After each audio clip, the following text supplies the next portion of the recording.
Bem, estamos iniciando mais uma vez a reunião do nosso grupo de estudos e antes de nós entrarmos propriamente na pauta, eu gostaria de dizer para os amigos sobre um tema que eu venho já nos últimos dias pensando, e que é com relação assim à periodicidade das nossas reuniões no sábado. Hoje nós estamos sem uma pessoa para operar o equipamento que transmite as reuniões, embora as reuniões pudessem sair sem a transmissão, porque o mais importante é realmente o encontro aqui do que, né, o registro. A Ana acabou tendo um problema, ela lesionou uma perna, ela está imobilizada em casa, não tem como sair. E o Lucas, que tem me auxiliado ontem, teve que sacrificar parte de uma atividade de lazer dele. E eu acho que não é justo, né, exigir do Lucas o sábado de manhã, o único dia que ele dorme. E a Irene tem me cobrado também, a gente frequentemente viaja e eu volto às pressas na sexta-feira, às vezes ela quer ficar nos finais de semana, fora, né? Então, assim, ó, o que eu gostaria de dizer era isso, que a gente vai, pelo menos da minha parte, e como o evento é realizado aqui na minha biblioteca, né? E necessariamente eu teria que estar presente até pelas questões técnicas, que talvez a gente passe, eu vou passar a colocar na página do grupo de estudos, então, os sábados que nós vamos estar por aqui para nos reunirmos. Eu acho que isso não atrapalha ninguém, né? Só rompe com a periodicidade, essa semanal de todos os sábados nós estarmos aqui sempre. Eu acredito que isso não vai prejudicar nossos debates, reflexões, porque todas as discussões que iniciaram em 19 de setembro do ano passado, não, 19 de julho do ano passado, estamos já praticamente completando um ano, então, que as reuniões passaram a ter esse formato pela web. Elas estão registradas e eu acredito que dificilmente a gente consiga novas, extraordinárias ideias aqui, porque a discussão que tem se feito aqui é da necessidade de que cada um de nós faça um esforço no sentido de pôr em ordem o sistema de inteligência para tentar entender como ele funciona. Não desvendar todos os mecanismos, mas pelo menos compreender os processos, porque parece que essa tem sido a tarefa mais importante. Então era isso, só para dizer então que eu faço assim, a página do grupo tem no Facebook, lá www.sebocafé.com.br, também tem www.sebocafé.com.br, aliás, Facebook/Sebocafé, né? Eu coloco com bastante antecedência, uma semana, até se for o caso, os dias que nós poderíamos estar aqui. Independentemente disso, eu gostaria também de fazer uma proposta para os demais, para os integrantes do grupo de estudos aqui. Há bastante tempo eu venho com um objetivo, já levantei essa ideia para os meus alunos, eu até não sei, uma certa perplexidade, assim, que eu constato uma situação absolutamente incompreensível, para mim pelo menos. Eu, quando comecei, como minha área de formação é a área do direito, quando comecei um esforço, há muitos anos atrás, de tentar reunir as principais obras de direito no país, eu imaginava que isso poderia dar uma grande contribuição, especialmente aos meus alunos. Eu sou professor do curso de Direito, e em todos os lugares que eu fui e que vou, eu anuncio a disponibilidade de que, se algum aluno tiver interesse em fazer uma pesquisa, que eu posso auxiliar, orientando, que eu tenho todos, realmente, as principais obras para estudar direito eu tenho aqui. E eu confesso para vocês, assim, que eu faço isso já há quase 10 anos, eu até hoje não tive um único aluno que tivesse interesse. Eu orientei como professor na faculdade de Direito, sei lá, 200, 300 alunos, e eu fico surpreendido porque os trabalhos aparecem prontos e eu coloco meus livros à disposição. Eles não consultam os livros e, no entanto, conseguem escrever sobre eles. Alguma coisa assim de muito estranha acontece nesse mundo acadêmico. E que eu acho que tudo isso assim se reflete naquilo que nós estamos vivendo hoje. Nós vivemos numa sociedade em que as ideias não são mais conectadas com o mundo real, mas são conectadas com outras ideias, e que acaba criando um sistema absolutamente absurdo, pois os indivíduos hoje são todos criados em caixotes, né, que são casas, apartamentos. Não tem mais relação nenhuma com o mundo, né, da natureza, dos demais seres, né? O máximo que conseguem assim, de ampliar os seus horizontes é conectados num mouse de um videogame, num console de um videogame, ou através da internet. Então, nós realmente assim vivemos uma crise muito grande. E eu acho que, para mim, pelo menos, assim, o grupo de estudo serviu para entender esse ciclo todo. Eu tenho clareza subjetiva, assim, das dificuldades que enfrentamos e da possibilidade de alguns esforços, né? Então, gostaria de convidar a todos, assim, para nos juntarmos agora para trabalhar. Porque 8 anos de discussão acho que já chega, né, Leonardo? Nós estamos aqui todos concordando que temos um problema gigantesco para resolver e ficamos aqui simplesmente refletindo a respeito dele e não saímos para a ação. Então, a minha proposta seria essa: vamos tentar produzir alguma coisa, pelo menos pôr em ordem esses temas, então, agora da ação humana, porque nós, todas as vezes que o grupo de estudo propõe aqui que se traga para o exame as questões que diz respeito a esse terceiro momento da inteligência que nós ainda não começamos a examinar, que é o da ação humana, nós sempre dizemos, não, esse assunto está fora, e tem ficado fora mesmo, né? Nós estamos examinando ainda esses dois âmbitos do indivíduo que sente e o indivíduo que pensa, para tentar entender como é possível sentir e como é possível pensar. Para mim, eu resolvi isso. Eu acredito, sim, que entendi perfeitamente esses processos, e eu me sinto, assim, preparado para me jogar agora para uma outra tarefa, que é tentar investigar sobre a ação humana. A ação humana que se reflete nas ruas hoje. Os indivíduos que se reúnem e saem às ruas aqui no nosso país, e fazem isso em outros países também, né? Tem a Primavera Árabe, né? Tem uma série de movimentos, pelo menos que estão sendo denominados dessa forma, que se coloca claramente a busca de novos objetivos humanos. Então eu acho que nós podemos nos somar trabalhando. E o que nós precisaríamos, então?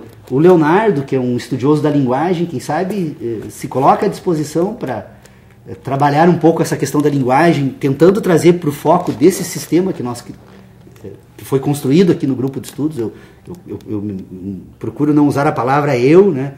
Porque todos nós participamos de uma forma ou outra desse processo, né? Talvez os acúmulos que eu tenha conseguido não teria sido possível sem as provocações que nos fizemos aqui mutuamente, entre todos, né?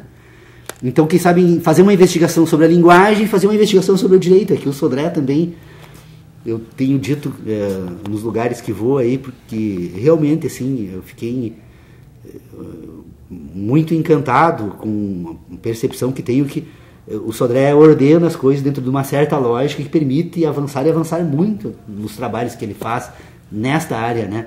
O Tércio, da mesma forma, né? O Tércio é uma pessoa também que já veio da área da filosofia e tem demonstrado já há uma longa data, né, a capacidade intelectual que ele tem aí para pôr em ordem essas questões que dizem respeito. Ele agora anda fazendo umas investigações, pelo menos pelos e-mails que me manda, né, sobre a questão do trauma, a questão da consciência e inconsciência, né, como funciona esses processos. Até ele me cobrou esses dias através de um e-mail, porque eu realmente imagino que é possível ordenar de uma certa forma também essas ideias. Então, quem sabe vamos tentar fazer o Ronaldo, o Hélio, a Irene, o Lucas, né? O Lucas, que já descobriu que é impossível uma reta, né? Nós estávamos, esses dias eu encerrei a minha aula com os alunos lá e tentando mostrar como nós somos iludidos com aquilo que nós falamos e pensamos que se trata de conhecimento. Eu disse, olha, é possível estabelecermos um plano dentro de uma linha absolutamente reta na natureza? Ah, sim, absolutamente. Coloca, né, um prumo aqui, outro prumo ali, nós conseguimos colocar exatamente numa linha reta. Mas se tu continuar fazendo isso em todo o globo, daqui um pouco você vai estar chegando com a tua linha reta aqui nas tuas costas, né? Que espécie de linha reta é essa, né? É possível falar na natureza. Então, nós estamos há muito tempo iludidos com as nossas ideias, porque nós ordenamos elas, imaginando que são de uma forma, elas são de outra, e nós temos que assumir elas como são, para tentar entender as coisas como são. Porque essa seria a verdadeira reta curva do Galvão Bueno. A reta curva do Galvão Bueno, exatamente isso, ele disse isso. Então é isso, eu estou só levantando. E já, obviamente, que não me furtei a provocar para a pauta, né? Mas eu penso assim, que nós poderíamos voltar os nossos esforços, então agora vamos tentar agir. Eu tentei já escrever alguma coisa sobre esses assuntos. Eu tenho uma certa dificuldade com a escrita, não sei se não tenho também com a fala, embora o exercício aqui do grupo de estudos me permitiu estabelecer ter uma facilidade um pouco maior com ela, mas vou tentar escrever um pouco sobre isso, né? Porque outra coisa, a gente eu poderia também, aproveitando que o cacique Floriano está vindo morar em Santo Ângelo, se tudo der certo, deve estar aqui na nossa cidade nos próximos meses, no próximo mês, eu espero que não passe disso. Poderíamos tentar entender também, sob o ponto de vista da antropologia, essas nossas diferenças, porque é uma atitude extremamente preconceituosa dizer que os nossos índios são selvagens, né? Para reduzir esse conceito e nos desobrigarmos completamente de tentar entendê-los e explicar por que são como são, né? Porque eles usam uma inteligência distinta da nossa. E não significa que sejamos superiores a eles, pelo contrário, eles têm uma opção cultural diferente da nossa. E essa opção cultural resulta da tradição, né, que está se perdendo, e provavelmente em pouco tempo os estudos sérios sobre esse assunto vão acabar ficando de lado, porque é impressionante os antropólogos que vão examinar o Floriano, e eles tentam enquadrar eles nos livros, ao invés de tentar entender os Guarani e reescrever os livros, ao ponto de eu encontrar uma pessoa que eu contando para ela, nem vou dizer quem é, porque também isso não importa, né? Mas uma pessoa da maior importância, que eu tenho grande consideração. Eu disse, olha, o Floriano, todos dizem que é um selvagem, né? E é selvagem por amor à selva, o que é algo muito bonito, né? Então não se nega, mas o sentido que nós damos para a palavra selvagem é preconceituoso. Mas o Floriano fala 3 línguas, toca violino muito bem, é um exímio maestro, aquele coral da aldeia é uma das músicas mais lindas que eu já ouvi até hoje. E aí, falando para a pessoa, ele olha para o Floriano e pergunta, tu fala 3 línguas? Ele e você fala o Guarani também? A pergunta foi essa. Olha, ele fala o Guarani, ele aprendeu mais outras 2, né? Então, é dessa forma que nós tratamos. E aí a gente faz pergunta, um Guarani, ele não responde, diz, ele não responde porque não é um ser que tem uma capacidade de inteligência inferior à nossa. Não, ele não responde porque na cultura deles não existem perguntas. O verdadeiro Guarani não faz perguntas. A eles, perguntas são dadas pela própria natureza, pelos seres, Então, não é a palavra que te responde, são os sentidos. E como eles constroem uma inteligência de sentidos, e se orientam pela inteligência de sentidos, eles não constroem a inteligência moral deles, que é a que predomina na nossa cultura, ela não tem importância. Eles dizem que nós falamos ao vento, tentando mudar as coisas falando. Enquanto que eles percebem perfeitamente que o que transforma as coisas são as relações entre as coisas, entre as quais a relação do homem com a natureza. Então essa diferença cultural está se perdendo, porque eles estão se apropriando da nossa cultura agora e estão abandonando um acervo que, quantos milhões aí de anos de convivência entre eles, né, que foram construídas, e nós, ao invés de entendermos, até para tentarmos mudar a nossa sociedade, porque eles vivem muito melhor do que nós. O Guarani que eu conheço, embora privados, muitas vezes passando frio, fome, a gente percebe perfeitamente isso. Eles vivem extremamente felizes entre eles, não tem violência. A cultura deles não permite a construção como a nossa. Nós construímos o desejo antes da necessidade. E eles, a necessidade que constrói o desejo. Então essas diferenças todas precisam ser entendidas e talvez o grupo de estudos possa dar uma contribuição. É isso que eu estou tentando trazer aqui hoje. Não sem uma certa tristeza, porque eu guardo com muita ansiedade as nossas reuniões aqui. Eu começo a me preparar na sexta, quando eu vou para a linha Paraíso, caminhar, pensar, refletir sobre o que trazer para as discussões aqui. Eu levanto de manhã, eu perco o sono de madrugada quando me lembro do grupo de estudos, até para pensar sobre a pauta da nossa reunião. É muito prazer que eu venho aqui, mas eu acho que não há necessidade de nós mantermos essa, e jamais imaginaria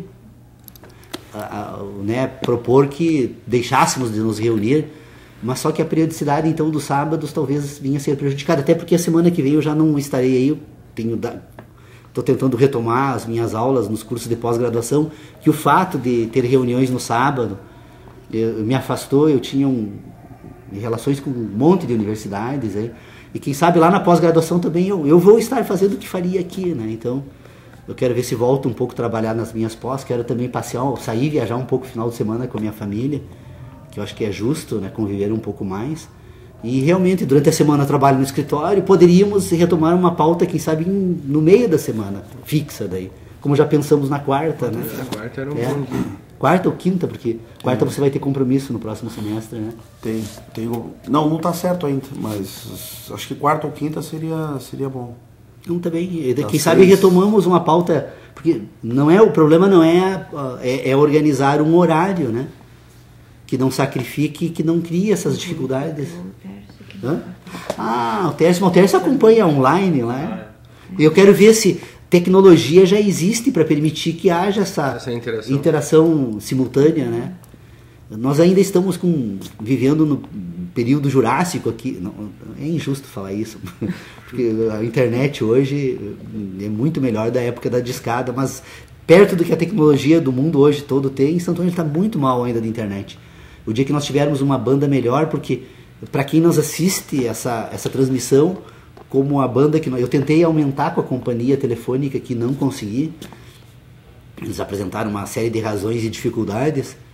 E também tem uma relação entre custos, né, que a gente também não bancando pelo próprio bolso, né, isso tem uma mas para quem nos assiste, nós precisaríamos manter uma taxa de upload de 1 megabyte e nós estamos com uma taxa de 200k bps.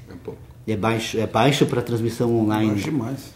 Então logo melhor a gente tem condições de criar a possibilidade de interações. Nós temos amigos, aliás, não sei se estão nos acompanhando lá ou estão nos acompanhando, né? O José Tavares, né, em Lisboa, Portugal, que segundo ele tem um grupo, eu tenho percebido pelos acessos que realmente tem um grupo participando das nossas reuniões lá, e dizer então que logo a tecnologia é melhor, a gente pode permitir que eles também façam intervenções de lá. Seria muito legal para todos nós aqui podermos trocar essas ideias e as provocações.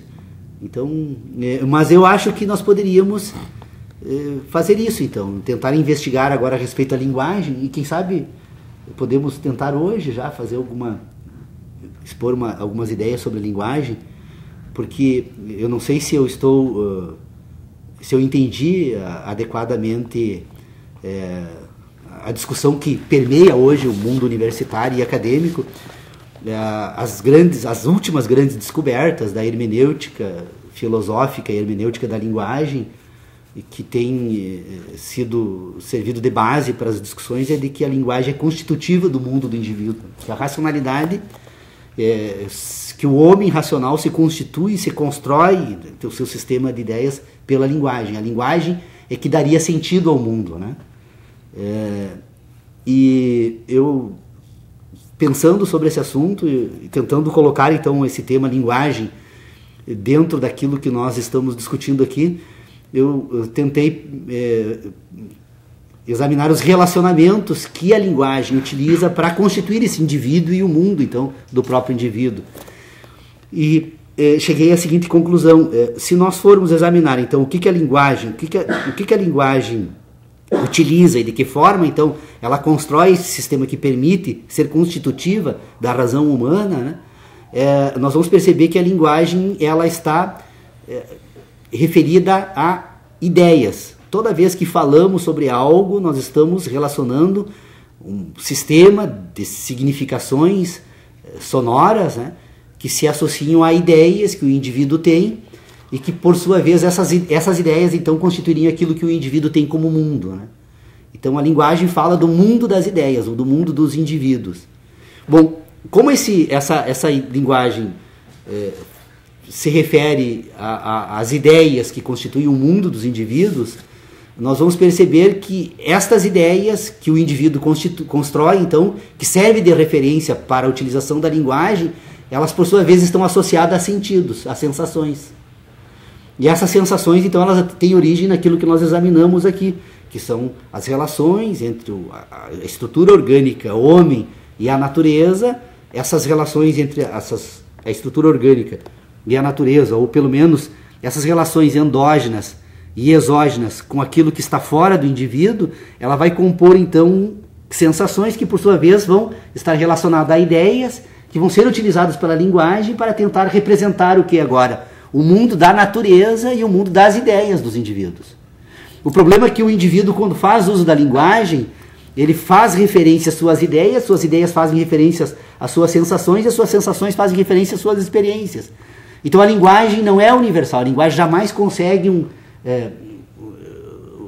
se estabelecer como um instrumento universal de comunicação entre os indivíduos, a não ser a parte da linguagem que faz referência às relações que os indivíduos utilizam para relacionar sentidos.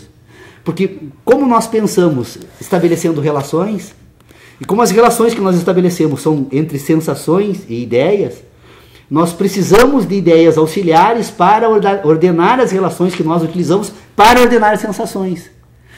É um pouco difícil compreender o que eu estou dizendo aqui, porque nós somos acostumados a pensar orientado por objetos. Mas se nós pararmos um pouco para examinar as nossas ideias, nós vamos perceber que nós associamos ideias a objetos, mas nós associamos também ideias a outras ideias. E que embora boa parte das nossas ideias estejam orientadas por objetos, tem parte das nossas ideias que não se orientam por objetos, mas se orientam pelas próprias ideias, que é a capacidade de repetição. Eu, pensando essa semana sobre isso, eu me dei por conta que o que diferencia a inteligência do homem e de um cão é que, enquanto que o homem tem a capacidade de estabelecer relações sucessivas, que são aquelas que se orientam pelas sensações, ele tem condições de estabelecer relações de repetição, que são aquelas que se constroem unicamente nas ideias. O cão tem a capacidade de estabelecer relações sucessivas, ele consegue construir um sistema de relacionamentos baseado unicamente nas sensações, mas ele não tem a capacidade de repetição. Porque se o cão tivesse a capacidade de repetição, ele faria uso das experiências sucessivas das sensações para construir um sistema de crenças. E inclusive a própria linguagem. Então a capacidade de repetição, que se organiza unicamente no âmbito das ideias, ela se constitui como uma ferramenta auxiliar para ordenar as relações que nós estabelecemos com as sensações. Então se o indivíduo pensa ordenando sensações, ele também pensa ordenando relações. A capacidade de relações, eu tenho insistido desde o início aqui, eu tenho certeza que ninguém ainda conseguiu pôr em ordem isso, porque ela quando alguém conseguir pôr em ordem, as nossas ideias se transformam completamente, elas passam a se ordenar de uma outra forma. A matemática, a capacidade de estabelecer juízos matemáticos é a demonstração da capacidade, da possibilidade de construir juízos sintéticos puros, que não se orientam por objetos na natureza. Mas volto então para a linguagem, porque esse tema aqui já foi tratado e está lá, repetição e sucessão, as relações binárias do conhecimento que fazem uso das competências de repetição e de sucessão orientada pelas sensações, repetição pelas ideias, que constituem todas o arcabouço lógico, né, do não algo, que vai permitir agora construir um sistema de inteligência sob o ponto de vista orgânico no ser humano. Mas a linguagem, então, o indivíduo quando fala, ele fala para suas ideias e, portanto, para os seus sentidos, e, portanto, para suas sensações e, portanto, para a natureza que lhe produziu experiências.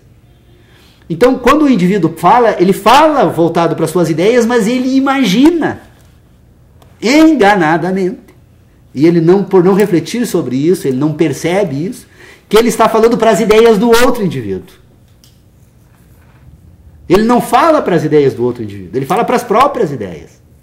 Então, como cada indivíduo tem sensações distintas, experiências distintas, e, portanto, verdades distintas, e, portanto, conhecimentos distintos, como todos os indivíduos são compostos deste instrumental que ordena o sistema de ideias, que são distintos, esses indivíduos não conseguem separar estas sensações dos conhecimentos e as verdades das suas certezas, crenças e ideias, porque nós temos dois ambientes diferentes de inteligência. Nós temos o ambiente das sensações, que é esse que se manifesta nas ruas. Por que os nossos sociólogos, antropólogos e políticos não conseguem entender o que acontece nas ruas do nosso país? Porque uma sociedade que se ordena pela inteligência de sentidos percebeu, independentemente das ideias que se vendem a respeito do mundo em que vivem, de que as coisas não estão certas. Que as ideias que nós usamos e falamos na política, na filosofia, na educação, nas nossas convivências humanas, elas não se comunicam agora com as sensações, os conhecimentos, as verdades que todos os indivíduos construíram nas suas experiências na natureza. E esse conflito entre aquilo que nós chamamos de razão, então, porque quando eu falo de crenças, verdades e ideias, na verdade são constitutivas da razão humana, A razão humana que faz uso, então, das relações entre as sensações para constituir um mundo e para buscar entender o universo. Esse povo todo age orientado pelos sentidos, que Jean-Carl Jung iria falar aí como inconsciente coletivo. O inconsciente não é nada mais, nada menos do que a inteligência de sentidos dos seres humanos. Todos os seres humanos são dotados de uma inteligência de sentido. Essa inteligência de sentido é natural. Ela se auto-ordena independentemente da nossa fala. Por isso que os guaranis nós chamam de juruás, porque segundo eles nós falamos ao vento e queremos mudar o mundo falando. E que essa sociedade cobra hoje não é mais fala, são ações. Não adianta nós prometermos mais. A sociedade quer mudanças, percebeu que as coisas não estão bem assim. Eu estou me atrevendo a falar um pouco sobre política porque serve para o exemplo. Nós estamos diante de um sistema de inteligência que tem um ser que sente e, portanto, age a partir das sensações, e um ser que pensa, ordena as sensações e busca, então, agora, ordenar as ações a partir das sensações, submeter as sensações. Quantas vezes nos resistimos a isso? Acho que tem um componente também muito importante, assim, que nós avaliamos pouco, mas, na verdade, eu me dei conta na semana passada do quão importante ele é nesse processo. Eu não sei exatamente em que momento ele entra, mas que são as emoções, né? As emoções, elas têm E isso tudo que está se vivendo hoje também tem um lado muito emocional, né?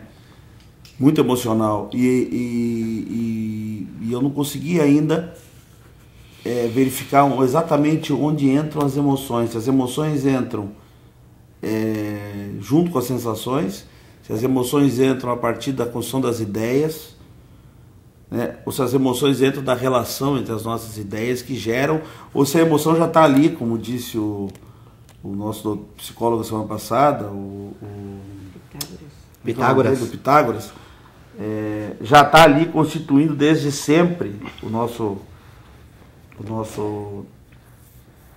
capacidade de pensar as coisas, né? E interferindo, porque a emoção interfere de alguma forma, e de uma forma muito forte todo esse processo. E eu não vejo isso como resultado de uma sensação. Eu vejo isso não como resultado, como vindo de uma experiência, eu não vejo. E também não vejo isso como uma relação entre as ideias. Elas podem... Eu vejo que tanto o que vem da experiência quanto as relações de ideias podem gerar emoções. E eu acho que é uma coisa que precisava entender. Eu confesso que eu ainda não consegui localizar isso.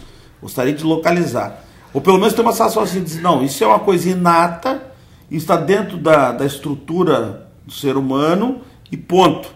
Nós não temos como saber qual é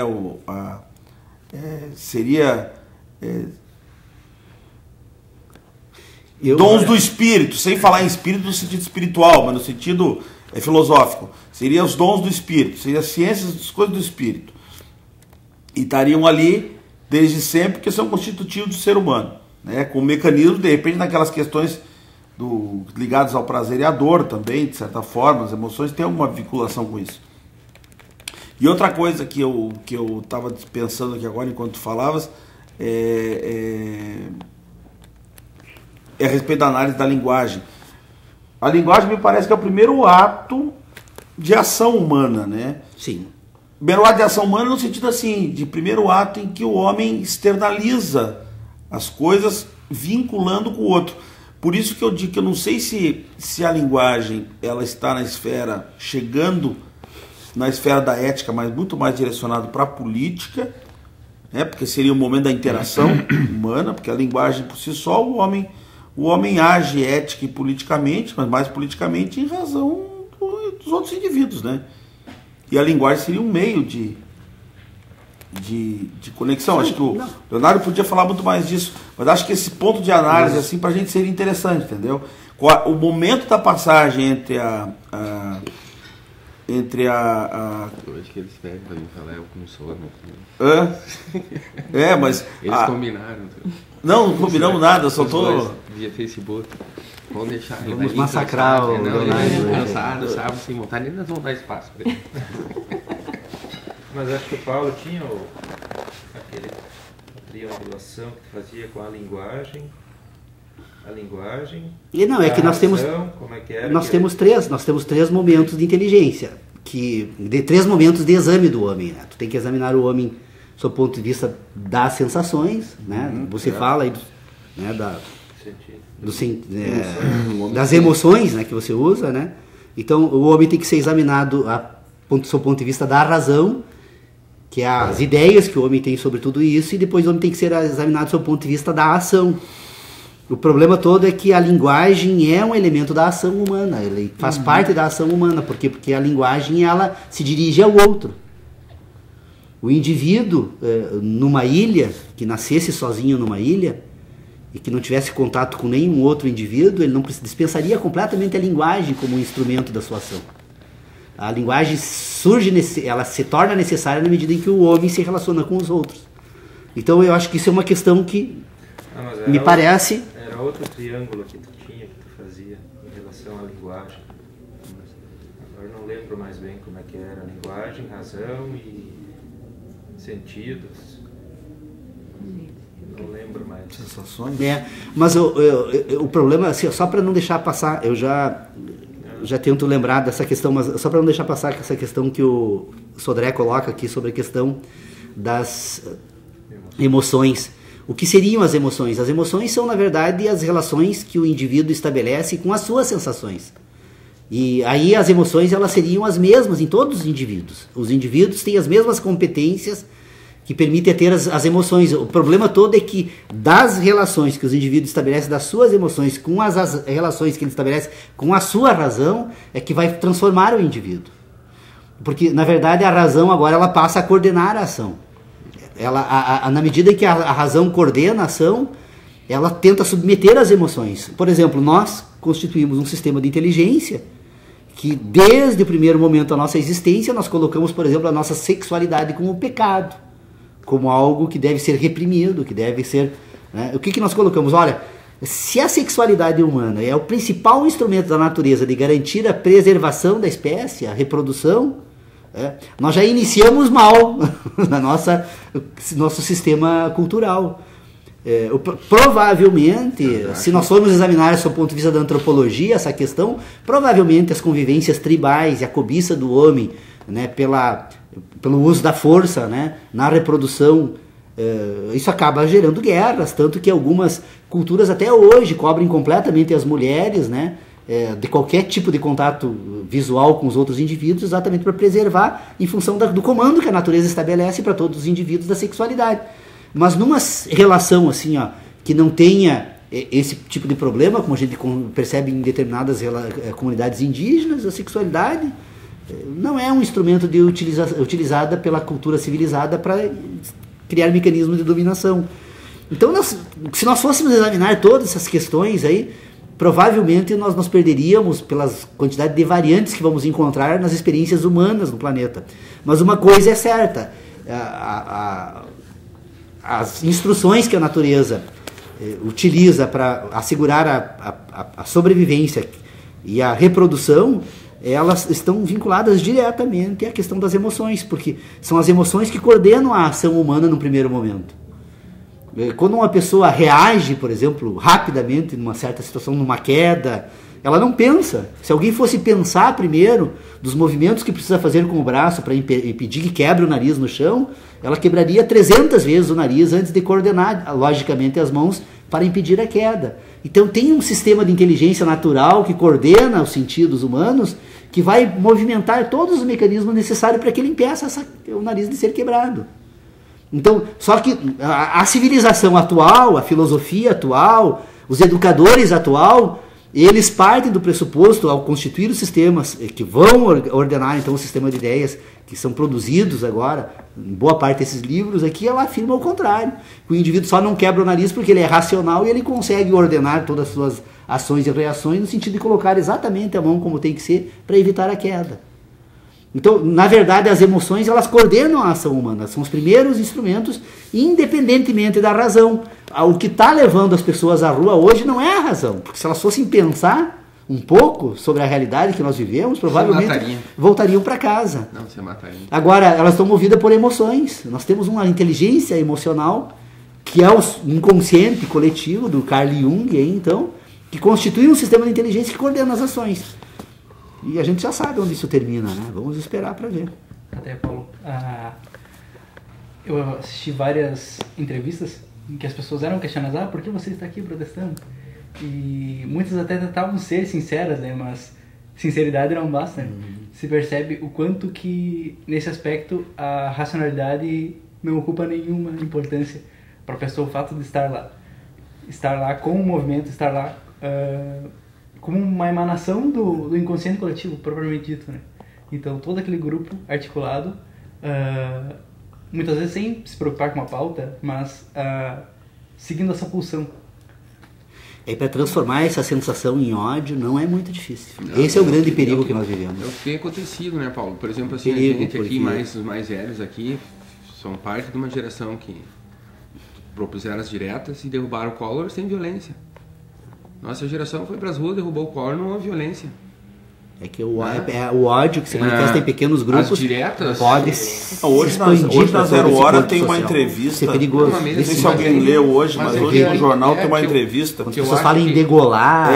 hoje eu acho que, por exemplo, assim, eu estava colocando que esse tipo de sentimento não se existia uma única razão. Eu acho que quando existe uma única razão, é muito mais perigoso quando essas razões se diluem. Sabe? Eu acho que na nossa geração o perigo era maior por a gente estar imbuído de um único espírito, de uma única razão de partir para a violência, porque aquilo ali era o objetivo de todos, né? E o que a gente percebe hoje? Que todo mundo o que é a pauta da reivindicação? Nenhuma, ao mesmo tempo todas. Né? Para transformar esse inconsciente coletivo, esse sentido coletivo, né? Num sentimento de ódio, porque o ser humano ele precisa dos interditos, né? Sim. Racionais, porque o ser humano, já tá ocorrendo, na né, sua Paulo? origem, é um animal, como todo animal. Ele eu acho que o ódio já para tá, Hobbes, né? Eu acho que o ódio já está permeando assim, esses Voltamos para movimentos Hobbes aí, né? O problema é que quem dá o interdito é a Rede Globo, né? E ela não sabe se apoia o PT ou o governo atual ou se ela quer outro. Então, ela está em dúvida por isso. É perigoso, mas então assim, se nós formos retomar essa questão da linguagem, nós vamos perceber que a linguagem ela se orienta então por ideias, as ideias se orientam por sentidos, os sentidos se orientam, sentidos que eu uso na verdade é a mesma coisa, sentido e sensação, só que na verdade a sensação ela é a atual e o sentido agora ele é uma memória de sensação, que ela é orgânica, é ordenada e armazenada na experiência do indivíduo, né? O indivíduo que fosse completamente destituído de qualquer sentido, ele não teria experiência de sensações e não desenvolveria uma racionalidade como a nossa, né? Paulo, te permite só fazer até em função do que se comentou aqui, e eu tenho tentado ler algumas coisas sobre esses movimentos, assim, acompanhar alguns depoimentos, programas, enfim.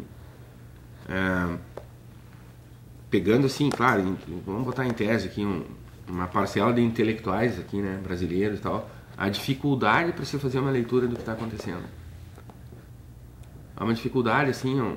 Culpa da psicologia, filosofia, academia... Sabe? Exato, que não querem responder mais nada também, né? Entra naquela coisa assim, daqui a pouquinho tu vai no cartomante, vai nas cartas, nos búzios, porque responde mais que a filosofia e a psicologia, né? Sim. Mas assim, uma contradição entre vários pensamentos, né? Várias correntes, assim, e para mim tá claro, assim, que a questão do ódio tá permeando tudo isso aí, né? Daí tu vê nas redes sociais, assim, pessoas com espírito, sabe, parece que a violência que se manifesta ali por alguns, minoria ou tal, não sei se é uma pequena minoria ou se faz parte daquela minoria que estava ali, né? Institucionalizada também, mas uma dificuldade, assim, Paulo, uma dificuldade de tu pegar uma leitura, assim, que te diga assim, ó, bom, isso me satisfaz, né? Eu como observador, né? Teve um filósofo ali da USP, que ele foi pro meio de todos os movimentos que aconteceram em São Paulo, né, para tentar... Aí o que ele percebeu? Bom, o que ele percebeu tá óbvio, né? Que em cada 10 passos que ele dava tinha um foco de manifestação dentro da mesma manifestação, né? Quer dizer, eram várias manifestações dentro de uma só. Então chegava ali, tava a turma do Paulo ali, Sodré do Leonardo, não, nós queremos salvar os Guarani lá. Esse é o nosso foco. Aí ia pra frente ali, não, temos que baixar o imposto do... Né? Mas para mim o fenômeno se dá no seguinte, como é que toda essa gama de pensamentos, né, extraordinário, cada um é o seu próprio movimento, né, o que eu tiro hoje é que essas pessoas, cada um é o seu próprio movimento, e ao mesmo tempo é o movimento de todos, né, então é uma coisa louca. Como que a gente faz? E o que a gente, Paulo, estudou aqui e tal, e parte pelo pensamento, parte, né, pela ação humana, o que você faz numa situação dessa? Né, que eu vou tentar me dar um palpite, ó. Eu acho que um pouco é isso que ele falou antes, assim, já existe uma falta de racionalidade que ao mesmo tempo é uma racionalidade grupal ou individual, mas não é geral, tá? Alguns organizam a partir de determinados motivos, mas eu tenho impressão, assim, da leitura que eu faço de fora, né? Porque uma coisa é você estar dentro do movimento, outra coisa é você estar fora, mas pelo que a gente está vendo, que a gente está acompanhando, e o que a gente está percebendo, porque a gente lê e vê, etc., é que esse movimento é um movimento novo. Primeira coisa, eu acho que esse movimento é um movimento... não é novo. Não, ele é novo. Do meu ponto de vista, ele é novo. História da humanidade... Não, ele abre precedente perigoso. Não, eu também acho, mas a questão não é essa. Não é precedente, ele faz parte da natureza. Não, eu acho assim, Paulo, mas assim, a partir de agora, se cada um acha que pode ir para as ruas fazer determinadas coisas... Eu sei, eu não concordo, eu acho que... O nosso comércio aqui, eu faço parte do comércio, tá? Nosso comércio saiu, fechou 2 horas aí e tal, para impedir a tal da feira das... não sei o que é uma feira que acontece aqui. Que acontece aqui em Santo Ângelo, uma semana, que as pessoas vêm aqui, e para o consumidor, vamos pensar no consumidor, sabe, o consumidor vai lá e vai comprar coisas mais baratas, não, porque nós pagamos imposto, que não sei o que, tá meio duvidoso isso aí, esse discurso que está aí. Então vamos parar um pouquinho, então agora ninguém mais compra produto de Santo Ângelo também lá fora, nosso soja só vai ficar aqui dentro, né? O nosso porco, que só vamos comprar o porco daqui de Santo Ângelo, o porco que vem de fora e o frigorífico já não dá mais para vir também, tá? Enquanto isso, estão criando movimento, vão fazer de novo, porque agora as pessoas se acharam no direito que todo mundo pode ir para as ruas se manifestar. Cara, se o comércio local aqui acha, eu acho que isso fere o princípio da isonomia, da liberdade de comércio. Né? Bom, então que eles façam o seguinte, no dia que essa semana acontecer aí, que o comércio local que se reúna e propõe uma liquidação para a cidade também. Seria mais... Tá? Então vamos começar a impedir agora que não entre aqui, fulano, Beltrano.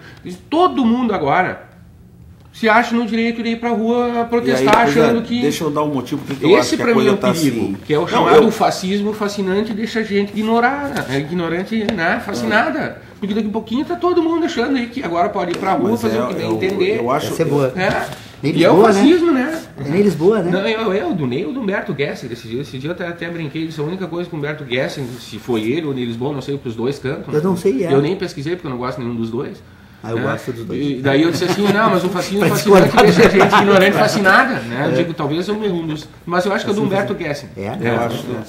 Que é os versinhos, aqueles... Mas eu acho que todo esse movimento é um movimento de uma classe que não estava acostumada Fidel e Pinochet tiram um sarro de você que não faz nada. Esse movimento é um movimento da classe média.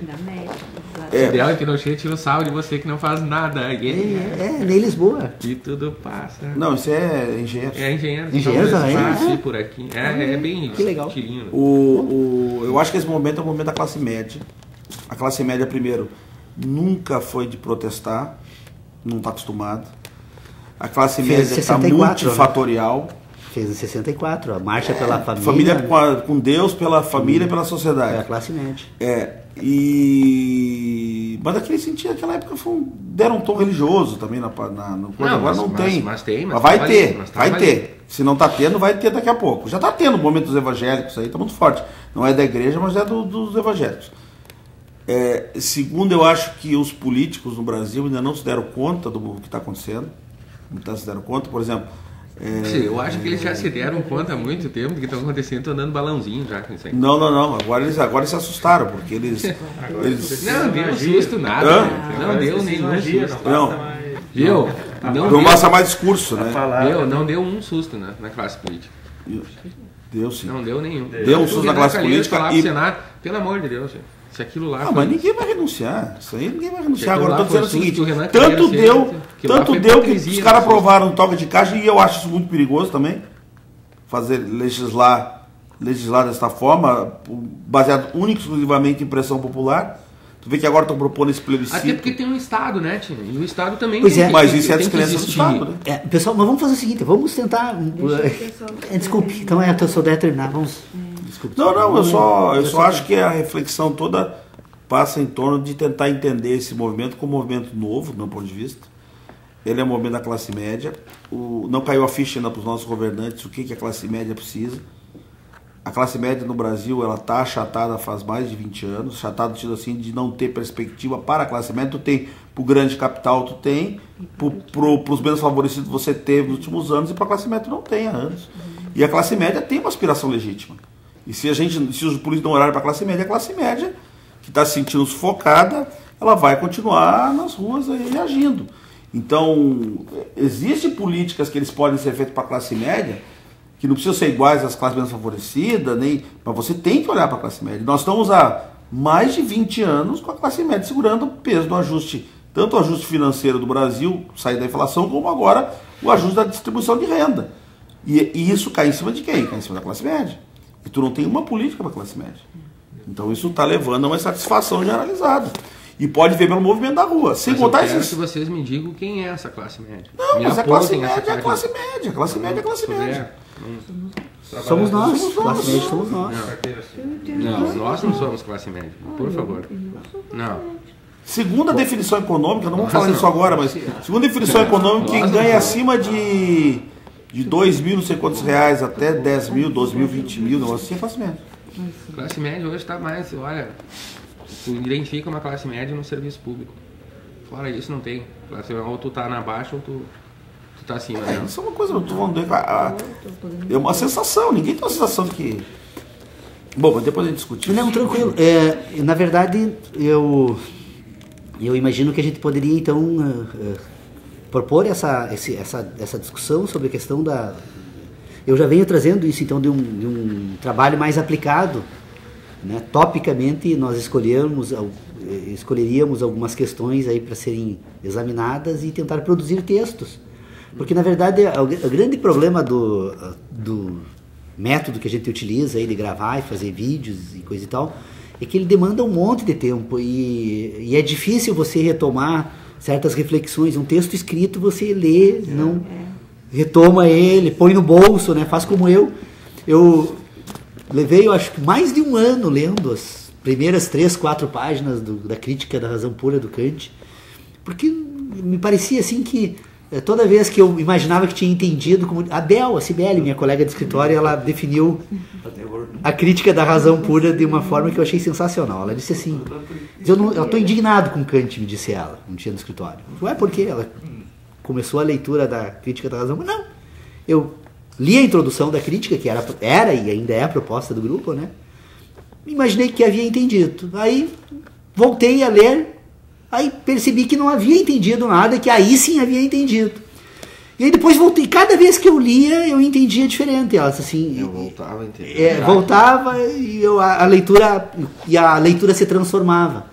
Esse é o processo de constituição de um sistema de inteligência diferenciado, porque nós precisamos ir com calma, né?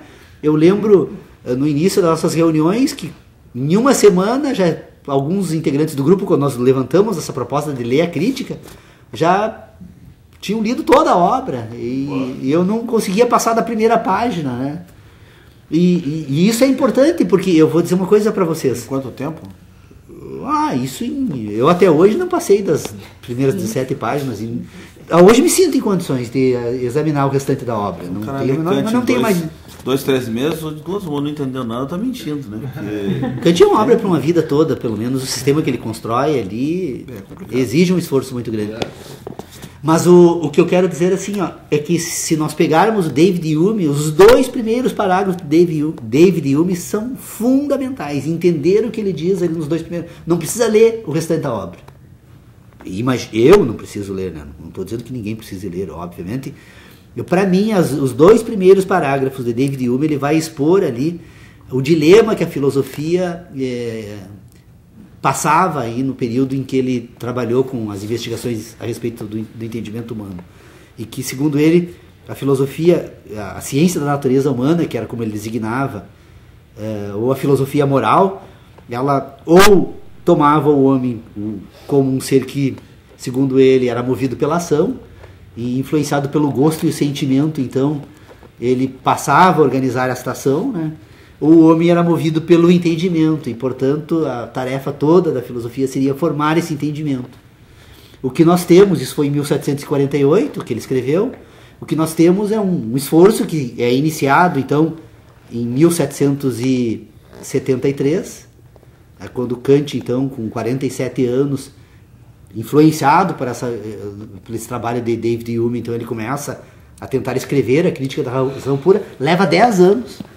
A Crítica da Razão Pura, o Kant, embora em 1773, tem historiadores que relatam isso, eu não li a carta, mas ele teria anunciado a um amigo que em 3 meses faria uma obra que revolucionaria o mundo, e ele leva 10 anos.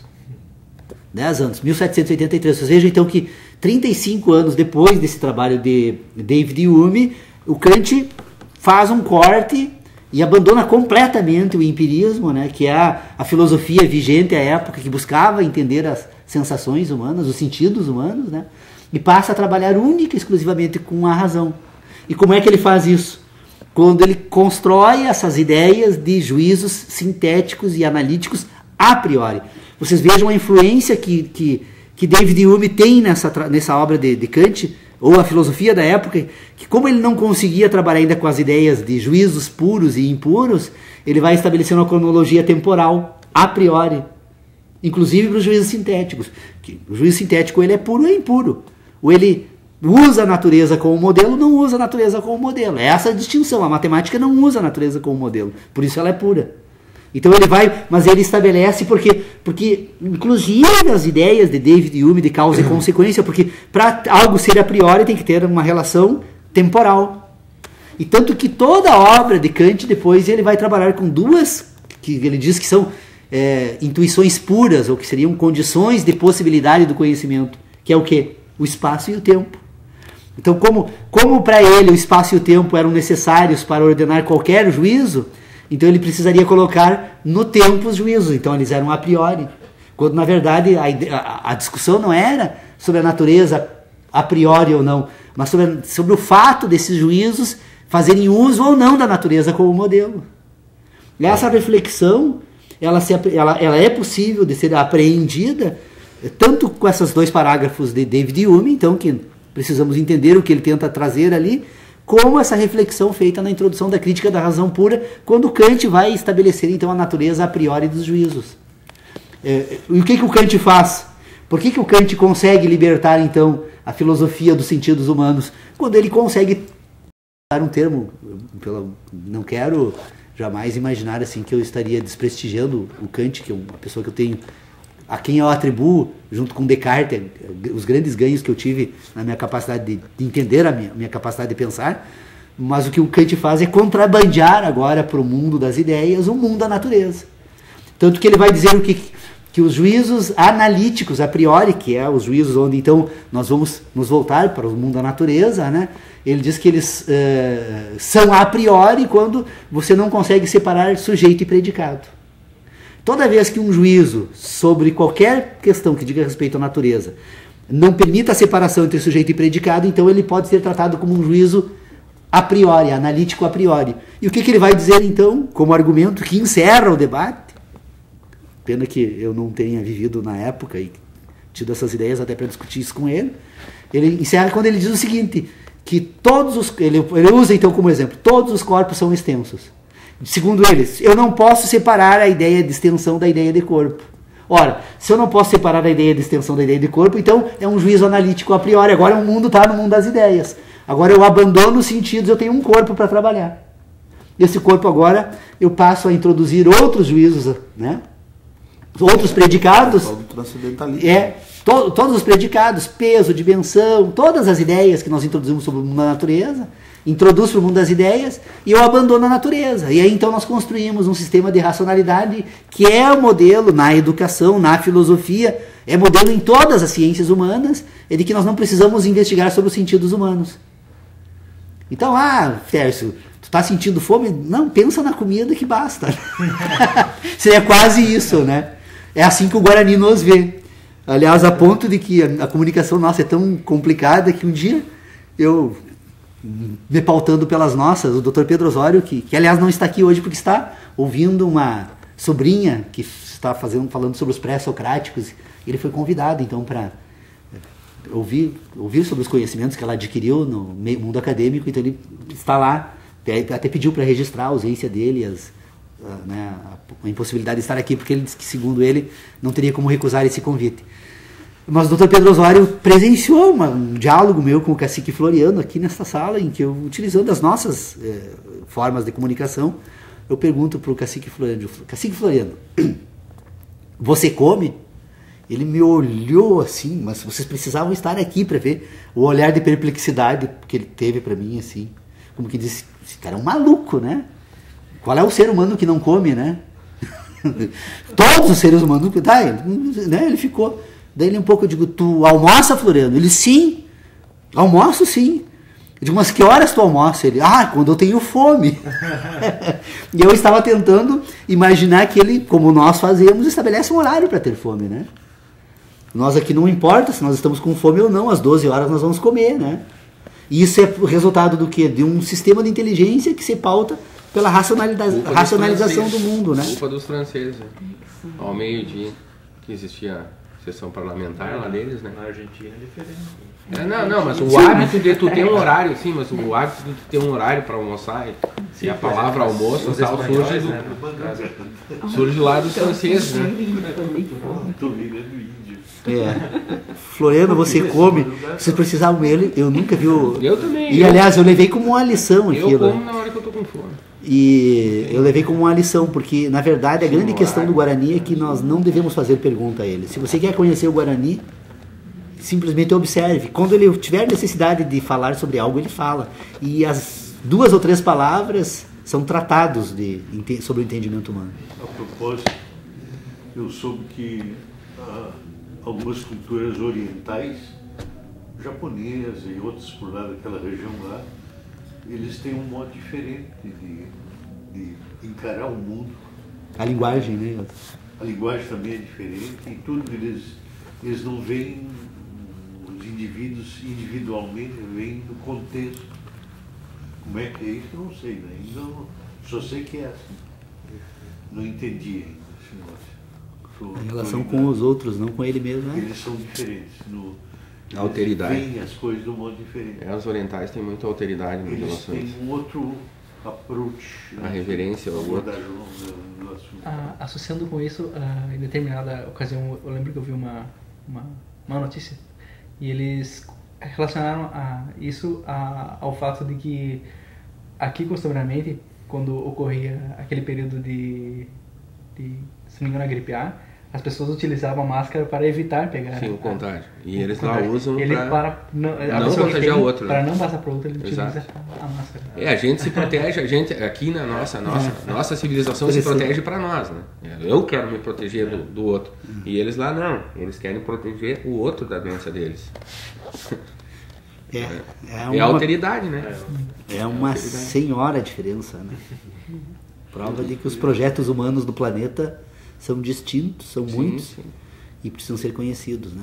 Mas eu tenho em relação à questão do Sodré ainda, lá onde se situam as emoções, faz tempo já que eu cheguei à conclusão de que um dos grandes equívocos, né, criados foi situar a emoção no coração.